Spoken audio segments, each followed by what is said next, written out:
There's no feeling more intense than starting over. If you deleted your homework the day before it was due, as I have, or if you left your wallet at home and you have to go back after spending an hour in the commute. If you won some money at the casino and then put all your winnings on red but it came up black. If you got your best shirt dry cleaned before a wedding and then immediately dropped food on it. If you won an argument with a friend and then later discovered that they just returned to their original view. Starting over is harder than starting up. If you're not ready for that, like if you've already had a bad day, then what you're about to go through might be too much. Feel free to go away and come back. I'll be here. Alright, thanks for coming with me on this trip. I'll understand if you have to take a break at any point. Just find a safe place to stop and quit the game. Don't worry, I'll save your progress, always, even your mistakes. This game is a homage to a free game that came out in 2002, titled Sexy Hiking. The author of that game was Jazuo, a mysterious Czech designer who was known at the time as the father of B games. And B games are rough assemblages of found objects. Designers slap them together very quickly and freely, and they're often too rough and unfriendly to gain much of a following. They're built more for the joy of building them than as polished products. In a certain way, Sexy Hiking is the perfect embodiment of a B game.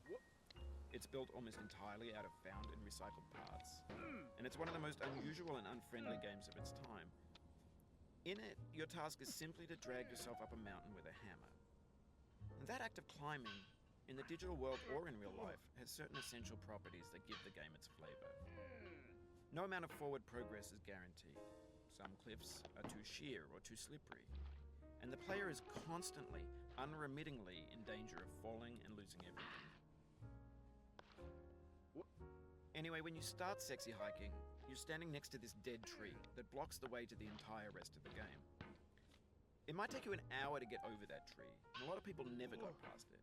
You prod and you poke at it, exploring the limits of your reach and your strength, trying to find a way up and over. And there's a sense of truth in that lack of compromise.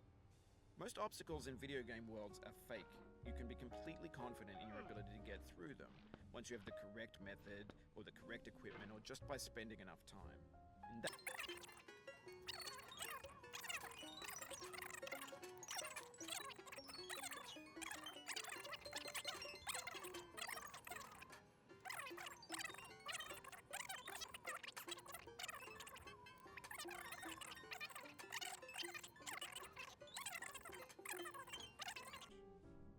in the context of technology, those moments pass by in seconds.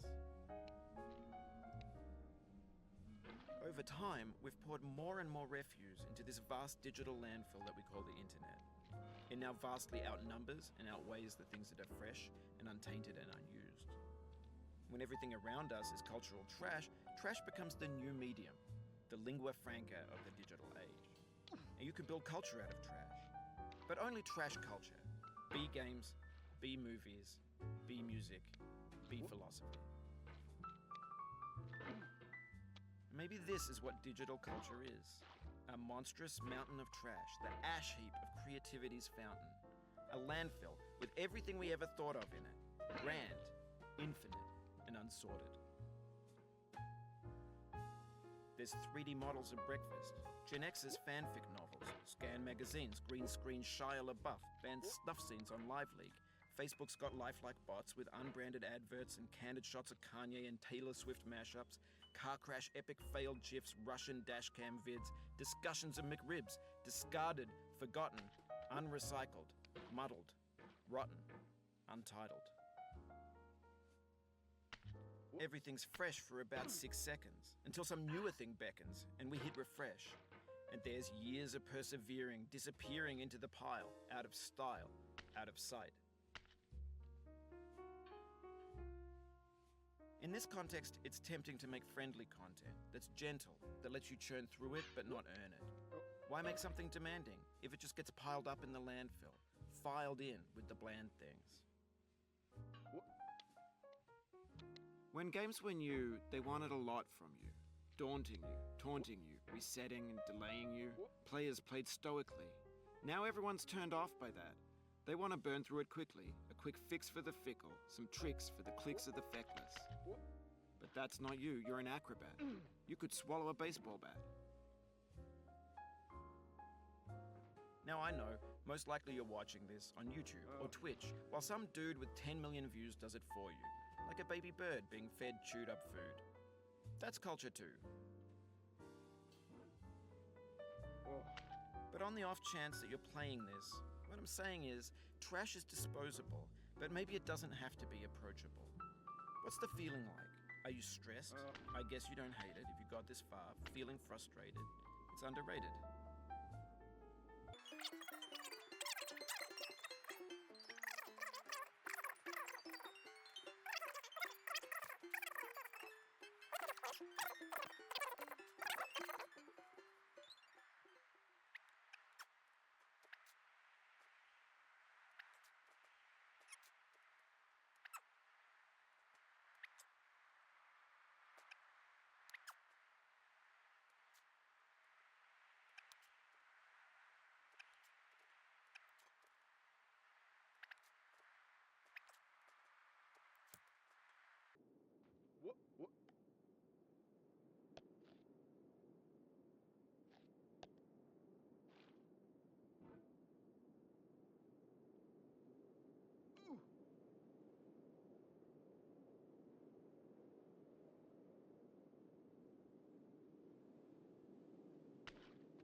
Have you thought about who you are in this? Are you the man in the pot, Diogenes? Are you his hand? Are you the top of his hammer? I think not. Where your hand moves, the hammer may not follow, nor the man, nor the man's hand. In this you're his will, his intent, the embodied resolve in his uphill ascent.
Now, you've conquered the ice cliff, the platforms, the church, and the rectory, the living room and the factory, the playground, the construction site, the granite rocks, and the lakeside.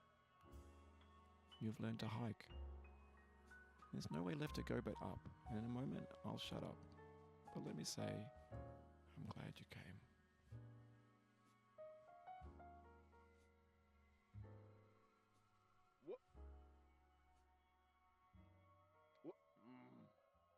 I dedicate this game to you, the one who came this far. I give it to you with all my love.